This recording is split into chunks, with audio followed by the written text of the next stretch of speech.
Yeah. I mean, we're starting to get this to work reliably.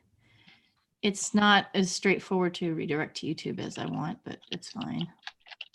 I mean, we're starting to get this to work reliably. There we go. Now I have to mute. I haven't figured out how to do that. Maybe there's a setting that I can somehow do. Anyway, okay, so we're live. Welcome to Dive into World Building. We're still figuring out how to do all the details of of life on the Zoom meeting, but I think it's actually starting to work. We've got a few regular attendees who are out of the country and doing various things at the moment. And so it's me and Morgan today talking about designing voices. And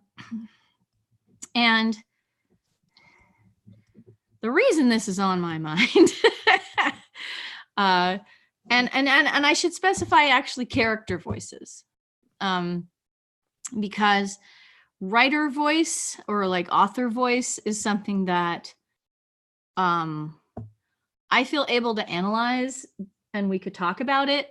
But it's not something that you really go about designing in a particular way. So when I'm talking about designing voices, and I'm talking about, thinking about what your character's speech would be like, right? Or what their internalization would be like. So Mazes of Power has 3 point of view characters, and each chapter is in one of their points of view. And my rule is you should be able to know which point of view you're in within about one sentence. Yeah. Or at a stretch, one paragraph. But you need to be very clear on whose point of view you're in at all times. And so the way that you write each of the people has to be distinct. Mm-hmm. So how do you decide how to do that? Right? Do you have immediate thoughts? I mean, are there works that you think of when you think of designing voices? The first thing that I thought of is a Bloodlist by P.N. Elrod. It was the first of the Vampire Files books, and in particular, I'm thinking of the protagonist, Jack Fleming, and one of the other major characters, Charles. Don't remember his last name. It's cool. She didn't use dialogue tags a lot. Okay. He said.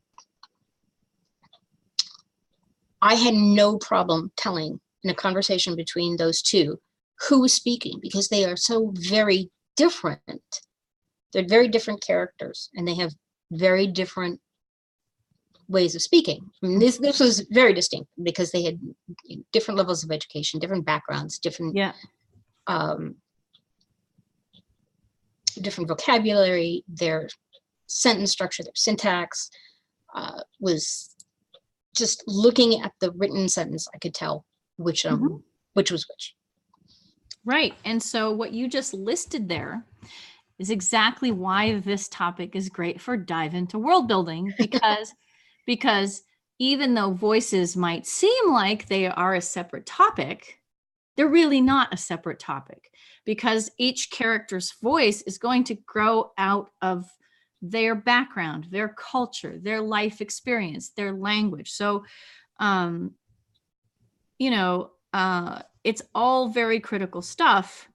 And especially if you're working in a secondary world, you have to think through that from the top, or from the ground up, as it were.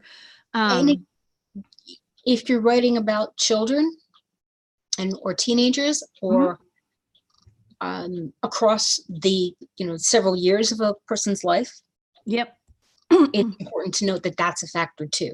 Sure. And slang words. Yes, like cell phones, that we were talking about, cell phones and technology. Language is the same. What slang is used in a given period and by which group. Yep. I had so in The Persistence of Blood, which was my novella that came out in Clark's World in 2018. That story had a 2-year-old in it. And like a 9-year-old and an 11-year-old. And like, so I had to think very hard about the kinds of things that each of those kids at those different ages would say. I picked the 2-year-old to be the one who had the biggest dialogue load because I wanted her to be in the 2-word stage. It's the great thing about picking a 2-year-old is that if they're in the 2-word stage, you've got a really nice, clean limitation set that you're using for the dialogue. Right? It's like, I have 2 words. Whatever I want to accomplish, I need to accomplish it in 2 words. And if she has more complicated thoughts, she has to break them into separate sentences. Right? Yeah. Yeah. So, yes. Sort of like, you can only speak in tweets. Right? But they're 2 words. Yeah, 2-word tweets. and you have a much smaller set of words to use if you're 2 years old. That's true too. Yeah. Yeah. So, so it was okay. So there was this really tricky, I'm going to actually see if I can go find it, because there's this really tricky moment where my main character, Salome, was talking with her daughter. Okay. Like you do with your 2-year-old. Mm-hmm. And here it is. Pelly is waking up from a nap, and her mom is extremely worried about the pressure she's under to have more children. So Salome has 5 children, and she nearly died giving birth to Pelly, who is 2. And she's decided jointly with her husband that she's not going to have any more children, but this is like a totally taboo thing to do. And so she's trying to avoid people who are going to ask her questions about whether she will have more children by not going to a party. And then her 2-year-old asks her if she's going to have any more children. Okay. So it's this very devastating moment for the mom, right? But I'm trying to have a 2-year-old who's in the 2-year-old's 2-word stage ask this question. So I had to think really hard about how she would do it. And so here's the sequence. Am I your pillow, big girl? Salome asked, because her daughter just put her head on her tummy. Baby tummy, said Pelly. Yes, you were in there once. Pelly, sissy? Pelly turned her eyes, pale eyes wide. Baby more? Right? So she has this very, like, she's a 2-year-old, but she's not a prop. She's got this very, very important job in that scene. And she has to do it in 2-word increments. But at the same time, that's almost easier than having to deal with the vocabulary of a child who's only slightly older and can make a more complicated thought with fewer limitations, but might be harder to get right in terms of just gauging the age, if that makes sense. Yeah. So that was kind of an interesting little character voice task. But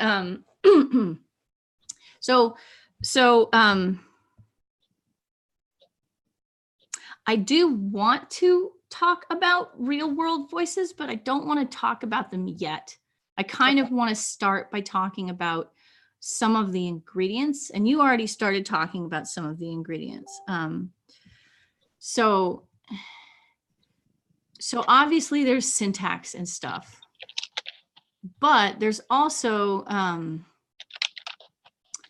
this issue of,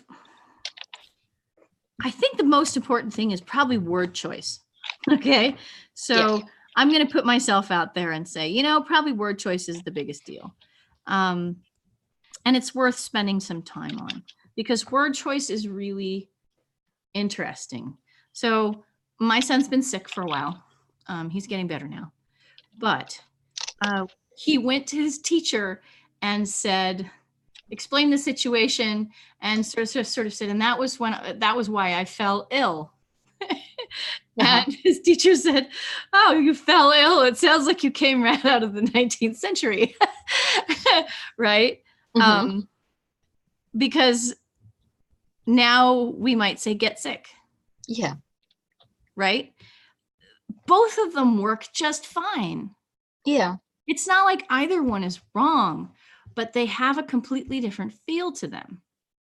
So when you're looking at a character and the character's background, you need to think about where they learned language, right? What kind of education was available to them?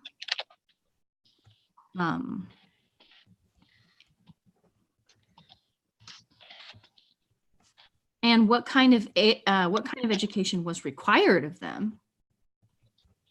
Right? Some people have language talent and some don't. So if you have a native, sort of a native register, it's always going to be relatively complicated, right? Because you're going to have the ability to change the way you speak for different people in your community. That's one of the things you learn very often with your native language. I don't think everybody has the same degree of talent there, but when it comes to like second language stuff or learning how to speak, for example, a prestige dialect, not everybody's able to do that. I have 2 characters in a book that I'm not writing at the moment, but a future book in Varan. And they're both in the same cultural group. So but they're from different towns. So, so they have certain elements of their speech that are common and other elements of their speech that are not common to one another, because Matus has a regional accent, right? Both of them have a cast accent. And the cast accent is defined by a number of different features. But one of them is pronoun usage, right? You know how people say y'all? Yes. Right? Well, you all is basically any plural you for these people, okay? But in one of the cities, they say you all or we all. So they add all to their plural pronouns. We all, they all, whatever. And in the other place, they add it on the front. So it's all we, all they. Okay. So Matus, who has the regional accent, will say you all or we all. Whereas Corbinin, who has the other accent, is going to say all we or all they, right? Right. Or all you. And it's just the luck of the draw, right? How they chose to execute that. But semantically, the same thing's going on. They're just executing it differently. Right. Right. Yeah. So pronoun usage is a marker. You can look for all different kinds of markers. Yeah. But when you're talking about something like cast dialect, there will be set phrases, right? Traditional phrases that you use in particular social contexts.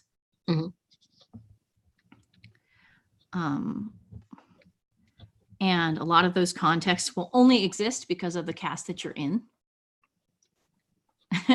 Right? So lowers in Varan have to know how to greet highers. Right. Highers can just say hi. hi, how are you? Person of your cast. So they'll say, hey, Mbati, or, hey, Cartoonin, or whatever. You can call anybody by cast name if you don't know their first name, and everybody's marked so everybody knows, right? Right. But if you're a lower, you have to have a set phrase that you use, and it's different for every cast. And you have to know this stuff. So you have to know this stuff. And this is something that happens in our world as well, right? Mm-hmm. There's a lot of value for a person without power in being able to read people with power to keep themselves safe. Yeah. Right?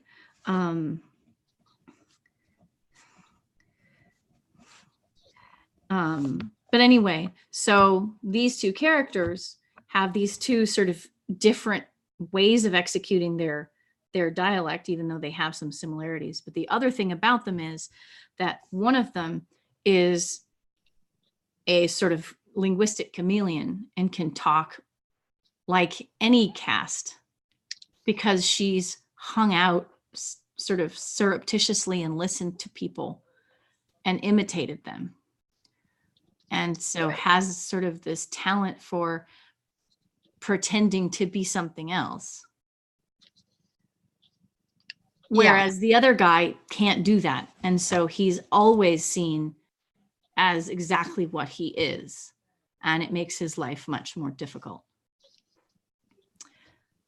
because they're both at the lowest level.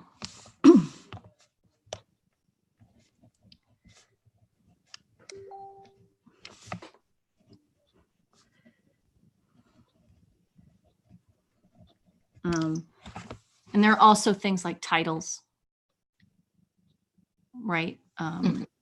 Whether you call somebody sir or ma'am, right? That can be regional, and it can also be, sort of a social marker. Yeah. So the choice is about how they address the people around them. Mm-hmm. How you open up a conversation is a very distinctive thing. Yeah. There are very distinct moves you're supposed to make. Yeah. Okay. Yeah. And so, that's within the sentence, someone will say, Your Highness, and someone else will say, you're, Joe, or whatever.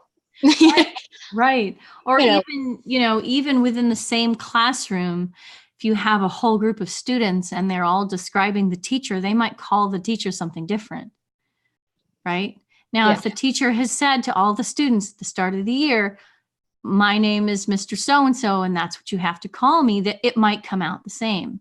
Yeah. But that person might have a child of theirs in their class who calls them dad, or right, or somebody who knows them personally through another kind of context who calls them by their first name, or avoids using an address at all because it's weird to call your dad Mr. So-and-so. Mm-hmm. That isn't quite right for the context. Right. And, that's the thing that goes to real voices, but, what you're willing to use in context, how far against the context can you go without being so uncomfortable that you avoid using the language. And then outside of the actual dialogue, when you get into tags for voice, you can have someone who says, I absolutely agree, Your Highness. And one person might say it and honestly mean it. Another person might use the same words. Mm-hmm. I absolutely agree, Your Highness. And so the words that you use to describe the tone help describe the voice, because I am not a person who hates dialogue tags. Some people really hate dialogue tags. Some people try to control dialogue tags and say the only thing you can do is pronoun said. That's not my style. I will do pronoun said. I will do said pronoun. Mhm. I will also use other verbs.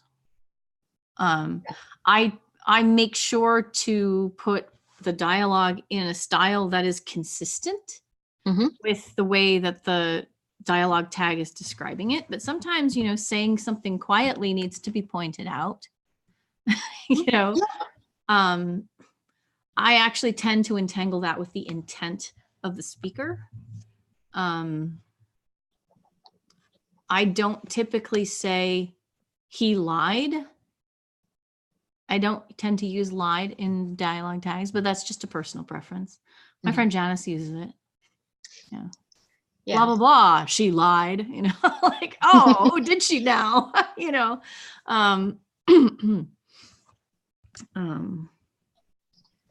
only thing I can say about dialogue tags for sure is they should not drop you out of the story any more than anything else in the story. Sure. Well, it's all about not overusing things, right? Yeah. And you can't say for certain that in a particular piece, yeah, you can or can't or should or shouldn't use these tags. Just, read it through and say, okay, yeah, fits. It's not bumpy. So I'm looking back at some of the stuff I was writing today, and I've used replied, and I've used said, and I've used murmured. And, but it's like if you can't, repetition is a powerful tool, right? Actually, this is an entire topic in and of itself. Repetition is a powerful tool. It is, definitely. And you have to be aware of when you're using it. Because people notice. That is the one thing that people really reliably notice is repetition. Yeah. And a lot of the patterns that we see in literature and a lot of the analytical things that we can accomplish with literature are actually based predominantly on observation of patterns of repetition of different things. A story arc is a pattern of repetition, right? Alliteration is a pattern of repetition. These are a lot of the things that you track in literature are actually patterns of repetition of various types. Which is why I love talking about repetition. Don't get me started. No, but repetition is powerful, so you shouldn't use it without being deliberate about it. Yeah. So when you're going back through, say you're reading something that you've just written and you see a repetition that's not intentional, then you often will eliminate it in edits, right? Yeah. That's something that I often do. I'll say, oh, we've got this same word within half a sentence of itself. And it's not because the repetition is bad. It's because the repetition does something specific and we don't want it doing that thing that it is doing right there. Yeah. You just have to look at it in edits and say, okay, I didn't do that on purpose. Yep. Should I have? Right. Is another question to ask before you take it out. And sometimes you'll keep it in, right? Parallelism is something, you can create lists with repetition. You can, oh my gosh, you can do all sorts of things with repetition. So one of the reasons why I don't worry about my dialogue tags and whether I've used, murmured or whatever, is that I don't typically repeat them in the same scene. Right. Right. I use them quite sparingly and I don't make all of them fancy dialogue tags either. Right. Yeah. So that applies to dialogue tags because you don't want to do repetition in dialogue tags because tags are just that. They're supposed to be tags. They're supposed to be almost unnoticed. Yeah. Right. And when something's supposed to be unnoticed, in a funny way, said is more repeated than anything else, right?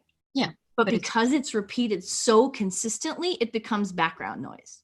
Yeah, it's pretty much transparent. Right. And then when someone says murmured, it doesn't, out. It says, oh, that is different. Mm-hmm. It means something. Yeah. So, yeah, repetition can make you background, right? Mm-hmm. But it can also make you foreground in a way that you really don't want. Yeah. So it depends on what you're repeating. Because murmured as a dialogue tag used as often as said is not something that is standard. Right. And I think that takes us to the question of what is marked and what is unmarked. Yes. Murmured is marked and said is unmarked, right? Yes. But that's, excuse me for a second, my cat is causing trouble. Come here, Keith. How'd you go? He's like, I want to be let out of this room, and I will cause all of your greeting cards to rain onto the floor until you let me out. Bye-bye. But marked and unmarked is a useful distinction because it's something that you can use when you're creating voices, right? Yes.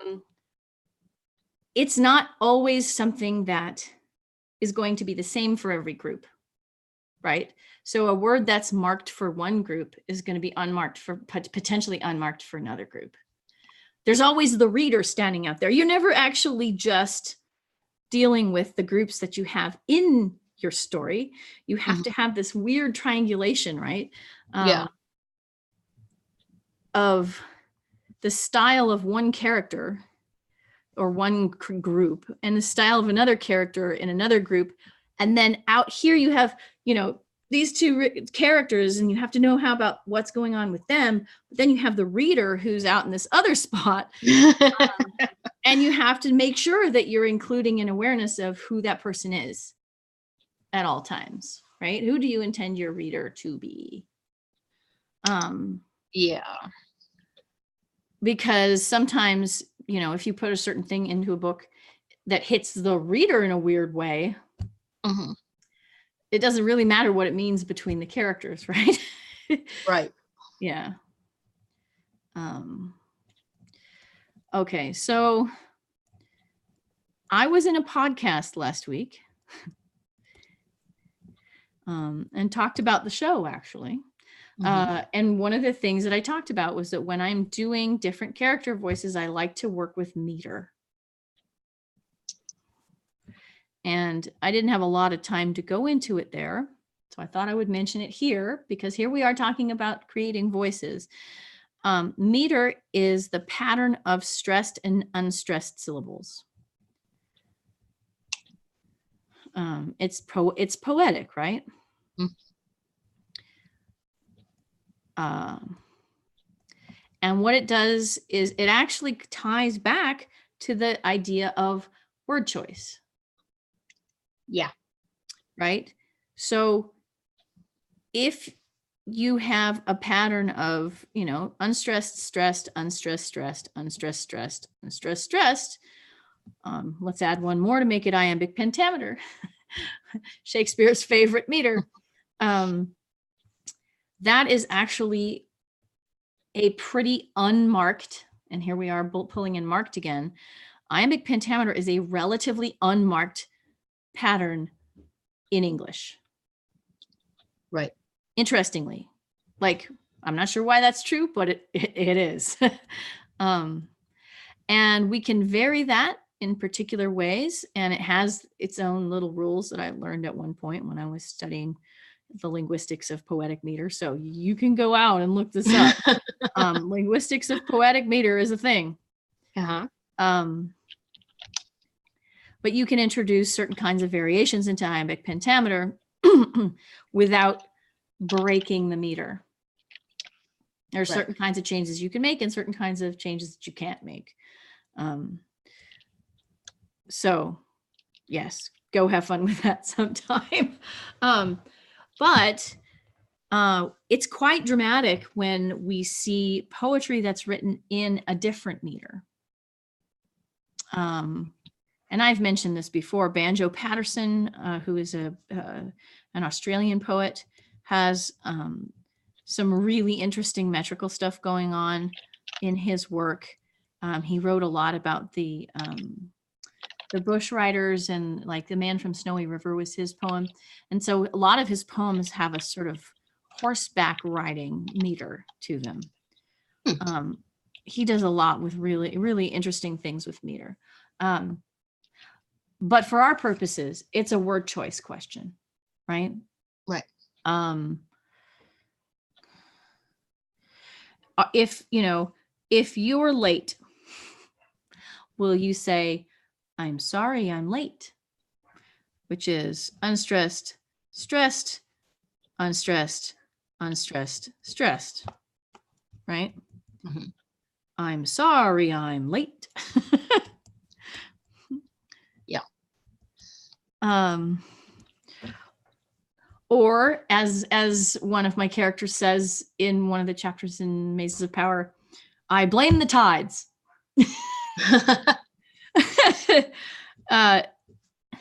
Which is stressed, stressed, unstressed, stressed.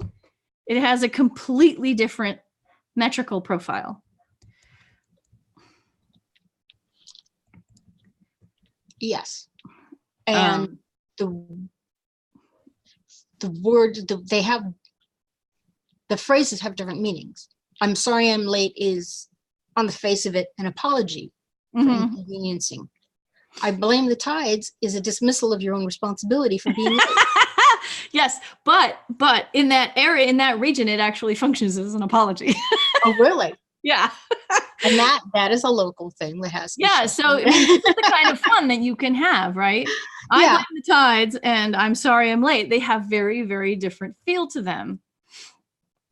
But they mean the same thing. And so, the situation in which it occurs in the book is that my character, Aloran, is late for dinner. And being late for dinner is pretty rude when it's midnight, and because you're having dinner with the servants, because everybody's been working this whole time. And finally, everybody's able to sit down for dinner and you're not there. Right. So he comes in late. He feels really bad about it. And he's getting told off by at least two of the people at the table.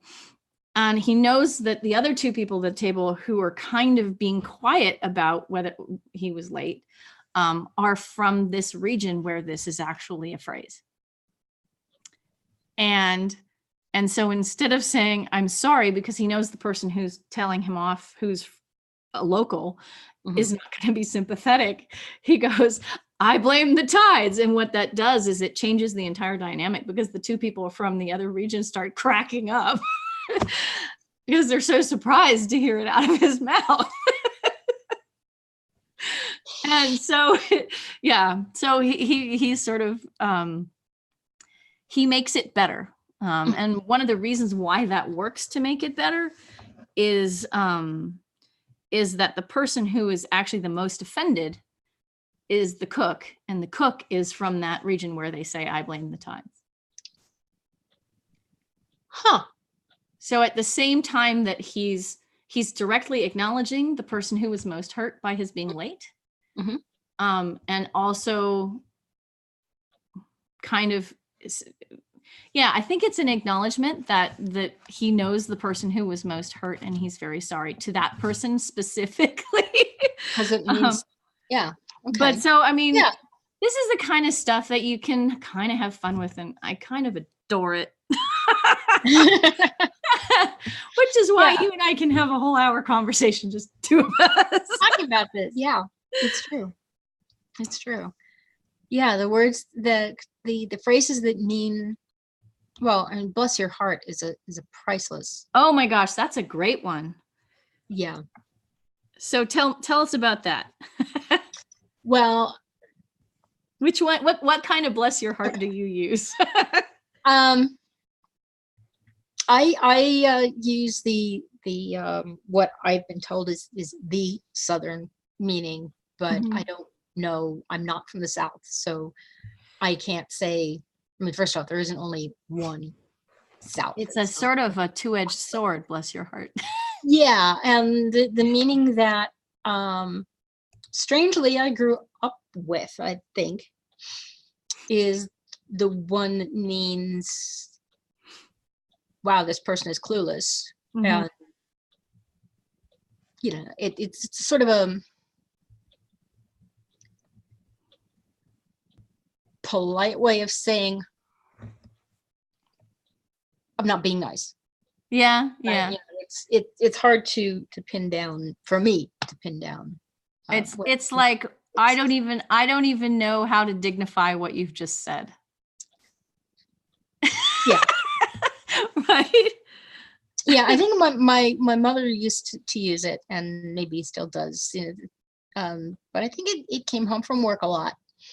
So and so said this really clueless thing about what something or other in the office, or usually in the office. In the classroom, you can be clueless. Well, clueless, and there's different kinds of clueless. And say, bless her heart, she had no idea what she was talking about. It was, sometimes it was, poor thing, really didn't have a clue, and I feel for her. And sometimes it was the other. Yeah. Usually she really felt for the students and her colleagues. She would have cheerfully tossed out a window. Yeah. But well, it's interesting that these things can be used ironically, or sometimes sympathetic and sometimes not, right? Back when I was a kid, there were a couple things that people used to say in similar situations, and this is California, right? So they would say something like, well, isn't that special? Yes. Yeah, that's or the other one that I can remember is, thank you for sharing that with me.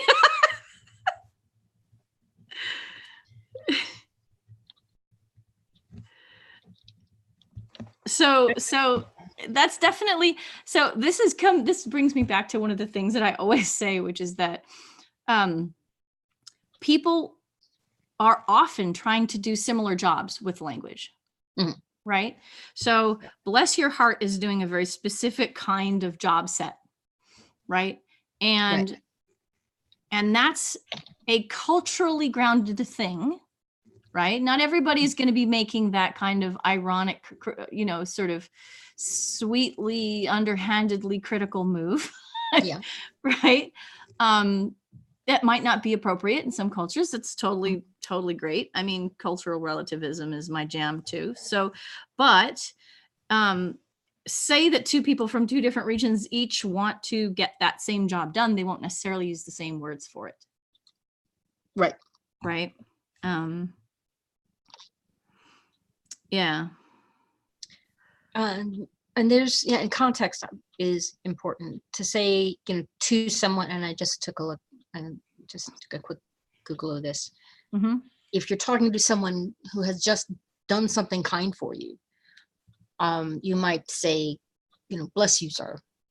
And you might say, you're so very kind is a completely valid meaning for it can be a genuine, the feeling that you would, the face value of the word sometimes really is what the value is.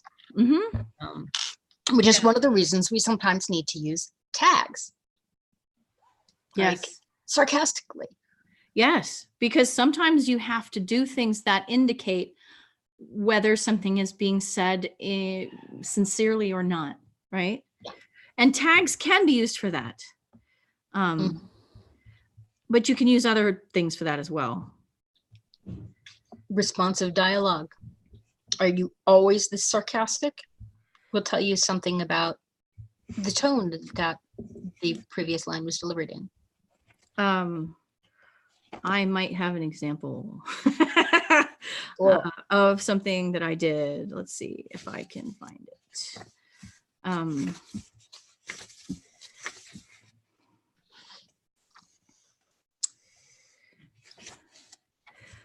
Okay.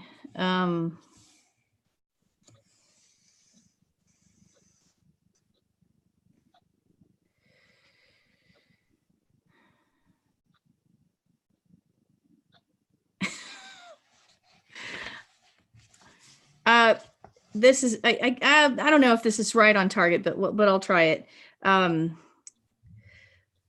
This is my character Nicantor.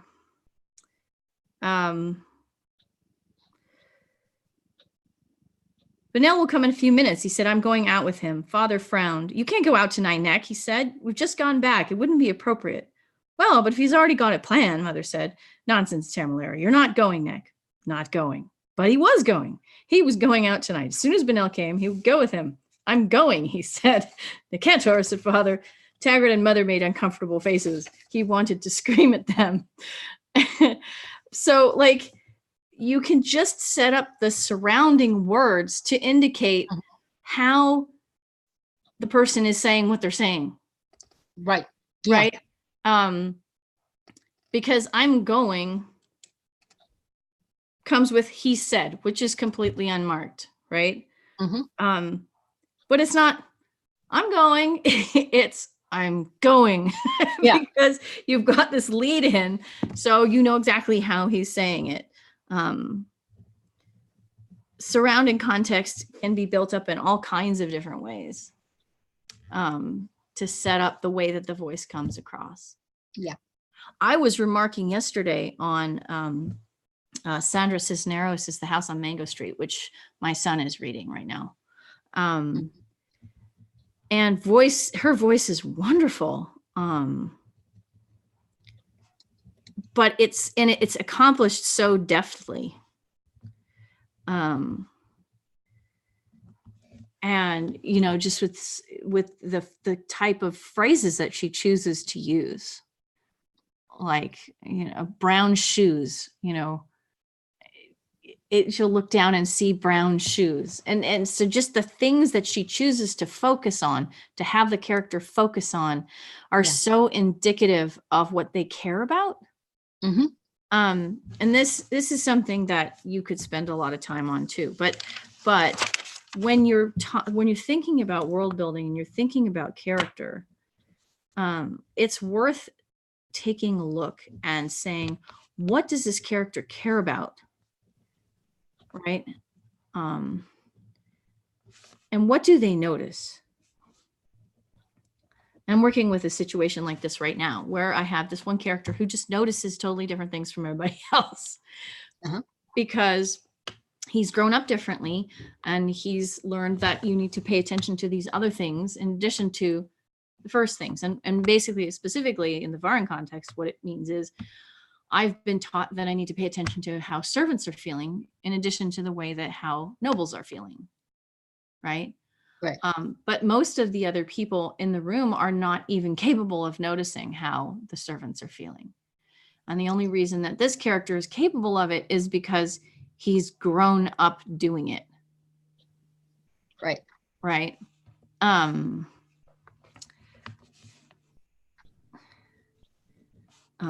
And that for me is a huge pool, the idea of noticing, because different people notice different things because of several contextual factors, right?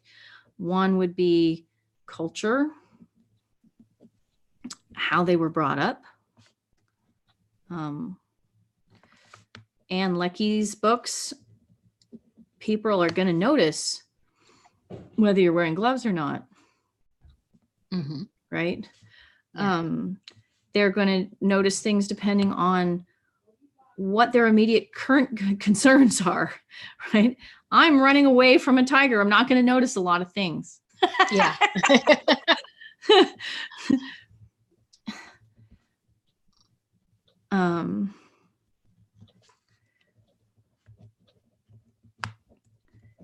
You know, I'm a person who loves art, so I'm going to notice the art. And one of my characters right now that I'm working with is very, very big into fashion. Mm-hmm. And so he uses people's fashion choices to judge how they're feeling and how seriously they're taking certain kinds of interactions and stuff like that. Yeah. Right. And that is one of the things that makes his internalization different from other people's internalizations.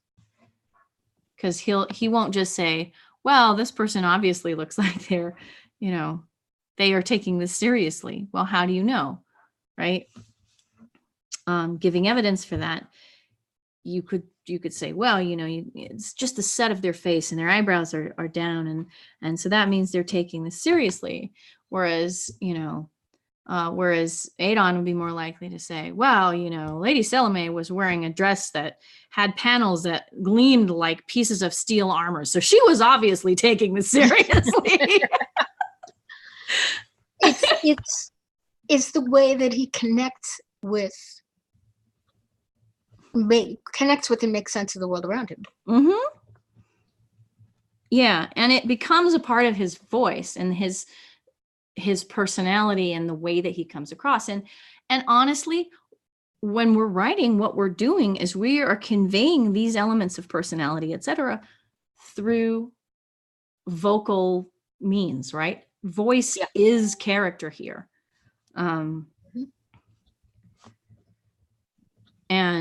And personality is going to come out in language because language is our medium.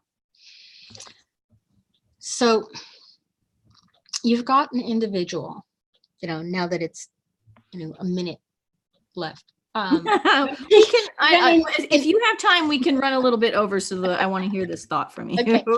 So you've got an individual, and this person is from a particular place, grew up at a particular time, has particular education, has a voice. Mm-hmm. But everybody has a code switching thing. Mm-hmm. I use different language with you than I do with my husband, than I do with my children, than I do with my parents, than I do with my friends. Yep, absolutely. But do I have the same voice? If someone from one context were to listen to me speaking in another context, just overhear it, what are the differences that they would see? What would they say? Wait, that can't be her, because they might would never say that. Yeah, they might. What's the degree of separation? What are the things that I would use in speaking to my child that would make someone from another context not recognize me? And how can you use that kind of thing in a story? Well, funny enough. I heard this person speaking, but it can't have been the person you think it was, because... Yes. So I have a scene, and I'm not going to give you a lot of details about it because it's a little spoilery. I have a scene where one of the point of view characters in Mazes of Power is listening to one of the other point of view characters in Mazes of Power speaking and does not recognize his voice. Okay. There are several factors that go into this. The person who's listening is a little disoriented because he's just waking up. Okay. And the person who's speaking doesn't realize he's being overheard and is in a state of extreme emotional upset. Okay. But the reason why the listener doesn't recognize it is because this is a servant. And servants are expected to have a very particular vocal register when they speak, when nobles are around. But because this character is in extreme emotional upset, he's talking as though he's in a state of extreme emotional upset. He's just letting his voice reflect the deep feelings that he is feeling at that moment. And because he's not watching, he's waking up, the listener cannot recognize his voice. He literally thinks there's something so familiar about that voice, but for some reason, I've never heard anything like it. Like seeing your teacher in the grocery store. Yeah, a little bit like that. A little bit like that, where you go, Who is that? I know that person. Or, it's like when you see the person who you interact with at the dentist's office in the grocery store, where it's not somebody you know really well because you see them every day, but you see them often enough that you know them really well. Yeah. But out of context, it's really hard to tell who they are. Yeah. And you're going, who is that? I know that person. And you're trying to like slot them into these various contexts to try to imagine. You see them twice a year. What? You're right. And I've seen them twice a year for 10 years. So it's not like I don't know who this person is, except I've never seen them in this context. And so they seem completely unfamiliar to me. And if you think about it, twice a year for 10 years is still only 20 interactions. 20 sets of interactions. Yeah. Which is not really a lot to base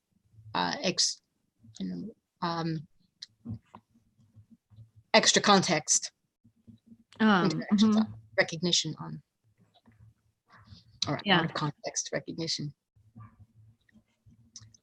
So that is a thing that can be used. That is a thing that can and is being used. In character voice. Yeah. Yeah, absolutely. Absolutely. On that note, I think maybe we should wrap up. Okay. But this has been a really interesting conversation. I want to do this one again. Because I would like to see, I'm going to note that I want to do this again, because what I would like to do is I would like to do this with a slightly larger group. And I would like to specifically invite people to bring examples of their favorite character voices, because I think we talk about it in a sort of, decontextualized way. And I was able to read like a couple of things. But I think that if we had a discussion where everybody was able to bring some interesting character voices in, it would be really useful, and we could do a bit more specific analysis of what's going on there. And what kind of techniques are being used. And that obviously can help us to understand what kind of techniques that we can kind of borrow or bring home to our own work. So, one thing I'd like to say before we go off the air is that I believe her name is S. Choi Lu is going to come on the show. I just made the arrangement with her and I'm very excited about it. She's really cool and she's got some great linguistic stuff that she does in her work that I'm like, yay, I get to talk about linguistic stuff. So that's going to be really awesome. And she'll be on the show later this month. Not next week, I don't think, but the week after. I think it's the 29th. October 29th. But anyway, so I'm really looking forward to that. And on that note, what we will do is we will adjourn, and I will be in touch on Discord and Facebook and various methods for getting in touch with people and to talk about what we will be discussing next week. All right. Great. Thanks so much. I'm going to end the meeting.